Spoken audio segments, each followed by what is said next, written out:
Hello, my name is Jorge Acuña, and I want to share a few thoughts with you regarding a topic that I've been encountering over the years with many different groups, many different companies, and it is a topic that continues to cause a lot of anxiety for a lot of people, and that is, why do things not work out? Why can't we reach our goal?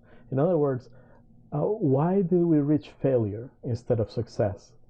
And I suggest to you that it is interesting because there are some things, there are some elements to failure that are common in most of these teams that I've talked to. And that's what I want to share with you today, a model that explains how failure happens.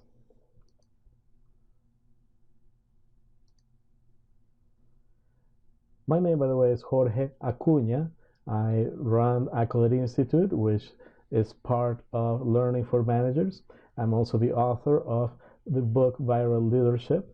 And throughout my many years in consulting, I found many different things that work, but I also found many of the things that don't work. And that is what I want to share with you today. What are some of those things that lead to failure so that you can identify them in your own teams and prevent them or stop them before they start causing damage? The first thing that I notice is this. There is actually a model to achieving failure. And it starts when you have a goal and that goal becomes a missed goal at the end. So how do we go from goal to missed goal? Well, there are three steps that usually happen, three distinct steps. And let's identify what those are and walk through them. The first step, I call that lack of clarity. From lack of clarity, when we don't understand what the goal really is, or when you give the goal to someone and that someone doesn't understand really what the goal is, then something happens. You start seeing wasted resources and time. And when that happens, usually when you get back together and you discuss what you were trying to accomplish versus what the outcome was that you received back, you see that there is a lot of finger pointing or conflict. Let's break this down a little bit more and let's get closer to this and see if this is true in your teams. Let's start with the issue of the goal. Oftentimes, many managers or leaders are not really clear about the goal that they're giving to someone. They want someone to work on something, on a project, and they themselves are not very clear about what they want. That becomes problematic because then they often come back and saying the outcome is not what I wanted. But can you blame the employee for not being able to figure out what you didn't know in the first place that you wanted? Another thing that is common here is what happens when people simply give out a goal, but that goal, even though it was clear to me and I thought it was very clear, wasn't very clear to the person receiving it. So this is the same as doing this. As if I have a glass of water, a bottle of water, I want to put it into a glass, that's my goal. It's very specific. I can point at it and I can direct the water where I want it to go. But if I just want that water, if I just want that glass, the bottle to be emptied, then anything becomes my goal, right? So lack of clarity, when we're not very clear about where specifically we want the water to go, that's lack of clarity, and that's what can cause a problem. When all I say is, I don't want this water in this bottle, then anything can be my goal, right? I cannot get upset about what happens if it didn't land on the glass where I wanted it to be because I didn't say that at first. Does that make sense? I hope it does, because that is often the first step towards the problem that we see here. Lack of clarity when stating the goal. As a matter of fact, lack of clarity when stating the goal has become the top stressor for most employees. About 42% of employees report that their number one concern, the number one stressor is going to be that lack of clarity of the goals that they're supposed to meet and what they're supposed to do. That can be very problematic. Now let's take that. If I don't have a clear goal, what is going to happen next? I'm afraid, I'm concerned, I'm stressed because I don't know what I'm going to do. If I'm going to do is going to be the right thing or not. And when it's not, what happens? When it's not, the result is I have a lot of wasted effort, a lot of wasted time. And that is just on the time that I spent doing something going in the wrong direction because I didn't have clear instructions.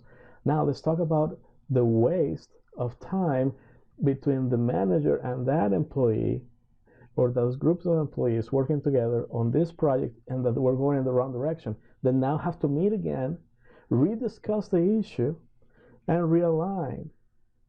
Think about that wasted time. If you think about a company with 100 staff members and they just have to redo work once a day, and they to redo the work they had to meet once a day just to figure out what they were supposed to do in the first place.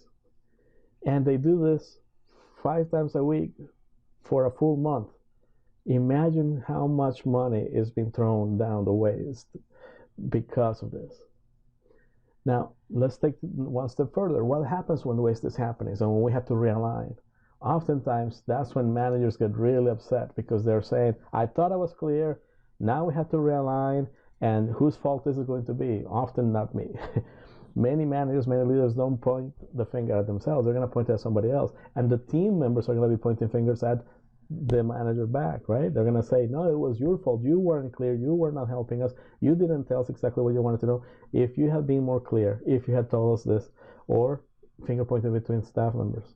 Now, besides the time wasted, imagine the conflict itself. Managers spend up to a full day per week just managing conflict, and another 15% after that managing that ongoing conflict. That is simply not very productive. Imagine what this does to productivity, what this does to the team, what it does to the morale of the team.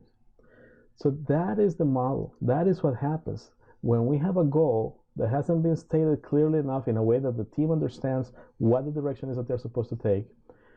When that happens, then they are not going to take the right direction all the time. Sometimes they may get lucky, but most of the time they're going to put their efforts where they're going to get to be wasted, and they're not going to enjoy that. And that stress is going to accumulate to the point where it's going to end up in conflict, and that's going to cause conflict and rubs bad relationships between the managers and the employees. That is going to be the core reason why, at the end, many employees end up leaving the workplace, thinking that they have bad managers. About 50% of employees leave the workplace because they feel they have a bad manager. And oftentimes that bad manager is really not a bad person. It's just a bad communicator. They don't know how to set up those clear goals. So if we can work on that conflict, how do we work on that conflict? By putting better communication as to what happens when something doesn't work the right way. By opening communication and talking about where did the waste go, why this was wasted, how do we manage this better, and that often starts with clear communication, with clear goals.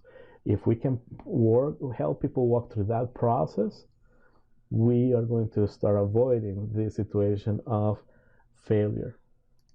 I hope this was helpful. My name is Jorge Acuña, and I look forward to hearing your comments and seeing if there is anything that I can do to help you with your teams to avoid this model of failure. Have a great day.